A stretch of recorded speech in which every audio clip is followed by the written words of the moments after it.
Saludos a todos y a todas, volvemos a nuestro recorrido por la historia del mundo contemporáneo con nuestro siguiente tema, el que imagino será uno de los más interesantes para vosotros al tratar dos temas de tanta repercusión como son el imperialismo y la Primera Guerra Mundial, también conocida como la Gran Guerra, que sin duda marcará un antes y un después en la historia por todo lo que significó, entre otras cosas, el inicio de un camino que conllevará una segunda guerra más adelante, como tendremos ocasión de ver.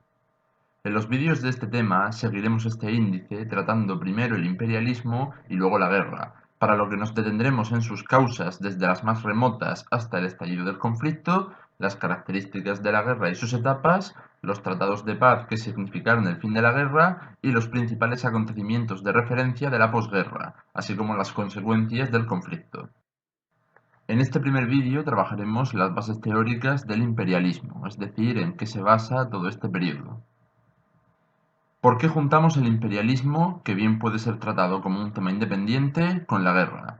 Principalmente porque los orígenes iniciales de la Primera Guerra Mundial están en el imperialismo, etapa que a mí personalmente me gusta comparar con un gigante tablero de ajedrez en el que las grandes potencias, ya sean potencias existentes o las nuevas que van emergiendo durante la Segunda Revolución Industrial, se lanzan a la conquista del mundo ya no a través de un colonialismo puramente comercial, sino a través del establecimiento de un control efectivo sobre los territorios, un control que va paralelo al proceso de expansión industrial que vimos en temas anteriores. Las potencias europeas, a las que se suman Estados Unidos y Japón, tratan de hacerse con el control del mayor territorio posible en zonas a priori menos desarrolladas como son África, Asia y el Pacífico, en un proceso que abarca desde finales del siglo XIX hasta las primeras décadas del XX. Como vemos, coincide con ese desarrollo y esa mayor competencia internacional que comentábamos durante la Segunda Revolución Industrial. América, ¿por qué no dejas que otros países te echen una mano cargando con la parte que les toca? Ahora puedes, gracias a la nueva fórmula. Entender el imperialismo significa entender ya no solamente las causas que llevan a realizarlo, sino las causas que llevan a justificarlo o a reforzarlo. Esas causas para realizarlo estarían principalmente en lo económico y en lo político. Si recordamos la economía propia de la Segunda Revolución Industrial, dada la cada vez mayor competencia, los países buscan economías proteccionistas que favorezcan el desarrollo de su producción, evitando la competencia externa. Para que esto pueda realizarse, necesitamos nuevos mercados donde podamos obtener materia prima y energía, mano de obra barata, posibilidad de invertir el capital para que nos genere un beneficio y, por supuesto, tener donde vender nuestros productos. Eso es lo que se conseguirá en las colonias.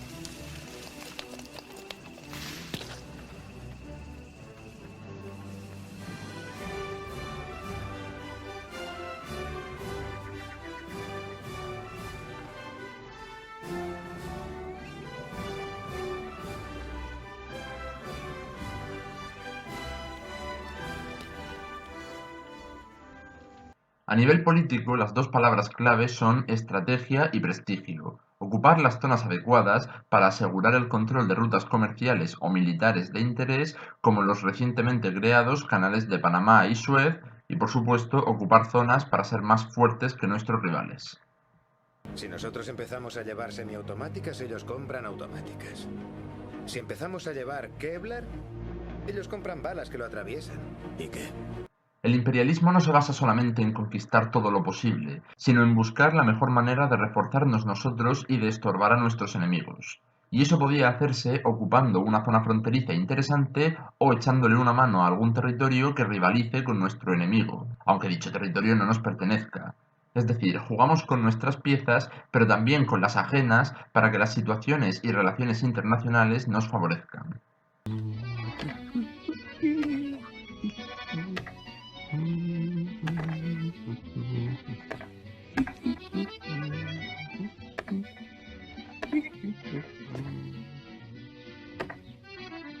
y siempre bajo el pretexto de eso está bien hecho porque no podemos ser menos que otros países que están haciendo lo mismo.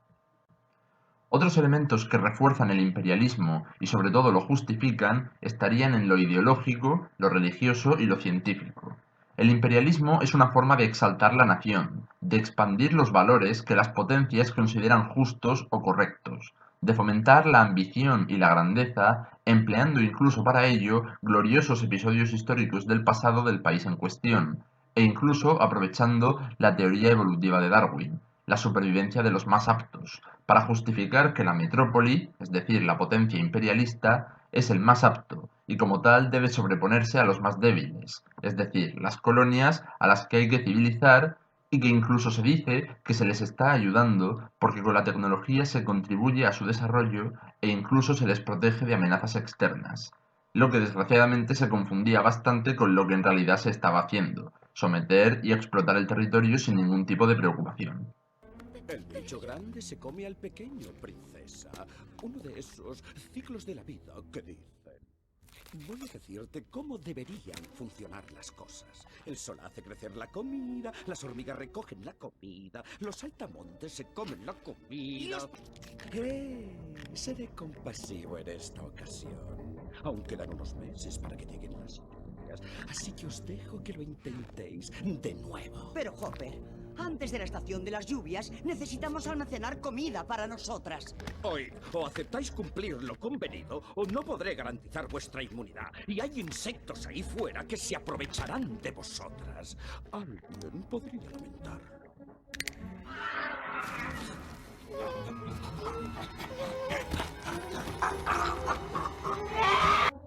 Me parece que las hormigas habéis olvidado cuál es el sitio que os pertenece. Así que quiero doble ración de comida. Hormigas, las ideas son algo muy peligroso. Sois unas estúpidas e insignificantes rastreras, puestas en esta tierra para servirnos.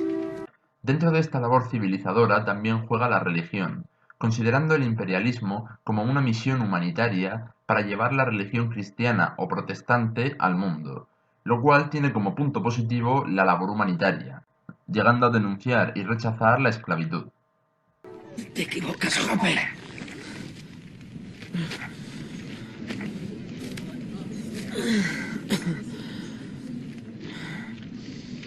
Las hormigas no están para servir a los saltamontes. Ellas han hecho grandes cosas. Y año tras año, estas hormigas recogen comida para ellas y para vosotros. De modo que, ¿cuál es la especie débil? ¡No somos esclavos vuestros! ¡Vosotros nos necesitáis! Pero a nivel negativo tenemos la imposición de la religión y la cultura de la metrópoli, con el consecuente retroceso de la cultura local, lo que conocemos como aculturación. Un último factor imperialista sería el científico, ya que gracias al imperialismo se realizarían expediciones que permiten un mejor conocimiento de zonas como el interior de África, recorriendo sus ríos, y el nacimiento de sociedades geográficas y coloniales que por supuesto mejoran el conocimiento geográfico, pero que también sirven para la difusión y la aceptación de la ideología imperialista. A nivel cultural, esto traerá consigo el desarrollo de obras literarias de viajes. Inicialmente, esta actividad colonial e imperialista, como nos debe sonar, estaba controlada por grandes compañías comerciales, pero poco a poco el Estado fue asumiendo el control a través de formas variadas en las que el sector indígena tenía más o menos importancia. De esta manera, poco a poco, las potencias irán llenando todos los huecos del mapa. Antes el mundo era mucho más amplio. El mundo sigue siendo el mismo,